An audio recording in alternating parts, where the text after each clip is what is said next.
ঠান্ডা মাথা যদি কেউ নামাজ না পড়ে এই ব্যক্তি মুসলমান থাকবে নাকি কাফের হয়ে যাবে, এই নিয়ে ইমামগণের মধ্যে মতপার্থক্য আছে। অনেক ইমামদের মতে ইচ্ছাকৃত নামাজ ত্যাগ করলে সে কাফের হয়ে যায়, কারণ রাসূল করিম সাল্লাল্লাহু আলাইহি সাল্লাম বলেছেন, বাইনার রজুলি ওয়াশ শিরকি ওয়াল কুফরি তারকুস সালাহ, একজন মানুষের সাথে শিরিক এবং কুফরের পার্থক্য হলো নামাজ ত্যাগ। মান তারাকাস সালাতা মুতাআম্মিদান ফাকাদ কাফারা, যে ব্যক্তি ইচ্ছাকৃত নামাজ ত্যাগ করলো সে কুফরি করলো বা কাফের হলো। দুইটা অর্থ হতে পারে। তো এই সমস্ত হাদিসের ভিত্তিতে কোরআনে কারিমে আল্লাহ তাআলা বলেছেন, ফাইন তাবু ওয়া আকামুস সালাহ ওয়া আতুজ যাকাত ফাইখওয়ানুকুম ফিদ্দীন, তারা যদি নামাজ পড়ে তাহলে তোমার ধর্মের ভাই। তাহলে এই সমস্ত আয়াত হাদিস থেকে বোঝা গেল যে ইচ্ছাকৃত নামাজ পড়ে না, সালাত ত্যাগ করে সে মুসলমান না। আমার কথা কি বুঝতে পারছেন? এটা অনেক ইমামদের মত। এসব ইমামদের মতে যদি স্বামী নামাজি হয় স্ত্রী বেনামাজি হয়, অথবা স্ত্রী নামাজি হয় স্বামী বেনামাজি হয়, তাহলে তাদের মধ্যে বিবাহ বন্ধন থাকবে না, তাদের বিবাহ বৈধ হবে না, তাদের সম্পর্ক ছিন্ন হয়ে যাবে। ডেঞ্জারাস কথাবার্তা। মুসলমানদের কবরে তাদেরকে দাফন করা যাবে না, তাদের জানাজা পড়া যাবে না বেনামাজির। কথা কি বুঝতে পারতেছেন? এটা হলো অনেক ইমামদের মত।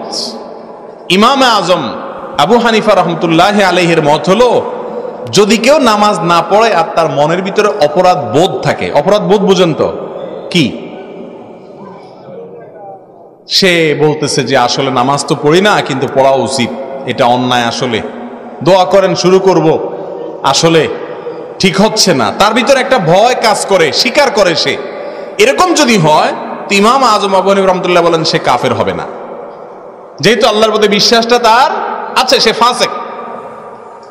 আর আবু হানিফা রহমতুল্লাহ আলাইহির এই মতের কারণে বহু বেনামাজি বেঁচে গেল আর কি। কথা কি বুঝতে পারছেন? প্রিয় ভাইরা আমার, রাসূল সাল্লাল্লাহু আলাইহি সাল্লামের যুগে যারা মসজিদে না আসতো সাহাবীরা তাদেরকে মুসলমান মনে করতেন না। মুনাফিকরা পর্যন্ত মসজিদে এসে হাজিরা দিতে হতো, কারণ মসজিদে না আসলে মুসলমান হিসাবে গণ্য হতো না। আর আমরা তো মাশাআল্লাহ, যদি কয় কিরে নামাজ পড়ছ না কেন, বলে নামাজ না পড়লে কি হয়েছে, ঈমান আছে। মেসওয়াক দাঁত ব্রাশ না করলে কি হয়েছে, আমার মুখ পরিষ্কার আছে। এই কথা যেরকম নামাজ না পড়লে কি হয়েছে, আমার ঈমান আছে, এই দাবিটা অনেকটা সেরকম। মনে রাখবেন, মুসলমান নামাজ ছাড়তে পারে না। মুসলমান অর্থের অভাবে লোভে পড়ে চুরি করছে, এটা হতে পারে। মুসলমান শয়তানের পালায় পড়ে জিনা করে ফেলেছে, হতে পারে। ঠান্ডা মাথায় মুসলমান নামাজ ত্যাগ করতে পারে না। আল্লাহ রাব্বুল আলামিন আমাদের সবাইকে নামাজ কায়েমকারী মুসলমান হওয়ার তৌফিক নসিব করুন। আরব আলেমদের ফতোয়া হলো, বিশেষ করে সৌদি আরবের ওলামায়ে কেরামের ফতোয়া হলো, নামাজ ত্যাগকারী কাফের, মুসলমান না। এই জন্য সৌদি আরবের ছোকরা ছোকরা পোলাপাইন, যুবক পোলাপাইনকেও দেখা যায়, যারা প্রবাসে আছেন তারা জানেন যে আকাম কুকাম যাই করুক না করুক, নামাজের রক্ত হলে দৌড়ায় মসজিদে আইসা হাজির এটা দিয়া যায়, ইমান রাখে। আর আমাদের ইমান তো ভাঙে টাঙে না, বাঙালির ইমান ওই ছোটবেলা লাই লাই পড়ে ধুইছে, আর মরা পর্যন্ত কত আকাম কুকাম, কিসের নামাজ তো নামাজ, আরো কত কিছু, আল্লাহর কত আয়াত, কত আদেশ, কত নিষেধরে লঙ্ঘন করে, অমান্য করে, অস্বীকার করে, ডিনাই করে, এরপরে আবার দাবি করে বলে মুসলমান আমি। ঠিক না বে ঠিক? মরার পরে টেলা বোঝা যাবে।